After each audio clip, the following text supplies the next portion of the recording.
Hi everyone, I'm Emily Hine and I'm coming to you from my soulful sanctuary here in Northern California today with a short video that I hope will be of service to you or somebody you love. Many of you know me as an inspirational writer at holysit.com. This is where I chronicle my miraculous story of healing from stage 2 uterine cancer in 4 short months without surgery, chemotherapy, or radiation. In today's video, I'm going to share with you some of the communication strategies that I used when I was healing from cancer. Now, whether you're healing from cancer using traditional means or whether you're using alternative means, having a communication strategy in place is very, very helpful. It's important to think about who you're going to tell about your diagnosis, and it's important to think about how you speak about your diagnosis. So let's start with the who.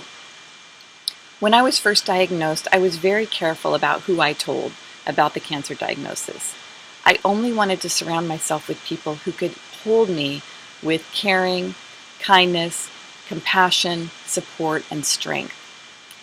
I did not stay close to people or communicate with people in my life who might have fear around cancer, who might question the treatment approach I was using, who maybe had lost somebody close to them in their lives to cancer and therefore had a preconceived notion that cancer equals death. It does not. So I was very careful in how I communicated to various people in my life and who I chose to bring into my inner circle. I really only had 3 or 4 people that I kept close to me. Now, of course, I wanted to respect my family and my friends. So one way that I dealt with this was I had a delegate. I come from a large family, and maybe you do too. I have, there's 6 kids in my family, 15 nieces and nephews, and a whole host of extended family members. And so I asked one of my sisters to be the delegate, and she would communicate out to my extended family so that I could save my time and energy for healing, which is what it needed to be saved for.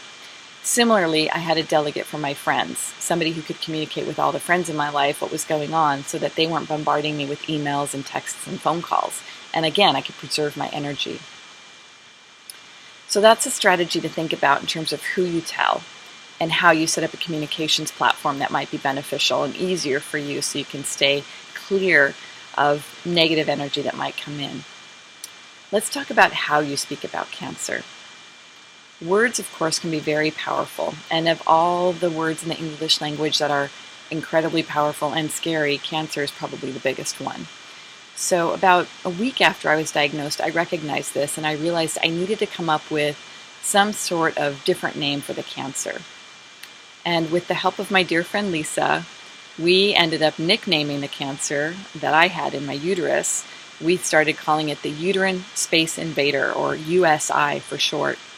I even started picturing it as a little Pac-Man character. I don't know if you remember Pac-Man, but it was a little character in one of the first video games that was ever created. He was round and yellow and just had a little mouth and a little eyeball, and he ran around eating things up. Well, I imagine I had a Pac-Man in my uterus, and this took some of the power away from that C word. Now, calling cancer the uterine space invader might seem like a cute turn of phrase to deal with something that's incredibly serious like cancer, and indeed it is. But I have to tell you that the truth is, once I made it a cartoon character and started calling it something other than cancer, guess who had her power back? Yep, me. And that's what I needed. I needed my power back and my confidence back so I knew that I could beat this thing. So you might consider now what you might call your cancer situation in order to take the power out of the C word. This paradigm and power shift also served me in another way. I started thinking about how I wanted to speak about the cancer. I rarely, if ever, said that I actually had the C word. I would say I was diagnosed with cancer. It was a very important distinction. Saying I have cancer assumes some sort of ownership and possession, and whereas saying I've been diagnosed with cancer removed the permanence, removed a bit of that incapacitated feeling that I had when I thought about it. I was clear that this disease would not define me any more than a car or a house or a job define me. I am not any of those things, and I am certainly not cancer, and I don't have it. I've simply been diagnosed with it. It's a temporary phase. It was for me, it will be for you too. And how you language it is very important.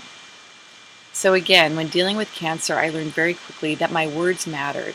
and that any language I used to describe my situation was informing my mind and my body of what to do next, make me healthier or make me more debilitated. So that's what I have for you today. If you want to learn more about communicating about cancer, you can read my article below. It's called Taking the Power Out of the C Word. Or you can subscribe to my YouTube video channel. This is where I provide free content around 4 main areas. One is optimum health, including how I healed from cancer naturally. The second topic I write about and speak about is spiritual awakening. I also write and speak about personal inner peace and compassion for ourselves and others. I'm Emily Hein. Thank you so much for joining me. I wish you the greatest peace and the best optimum health. Take good care.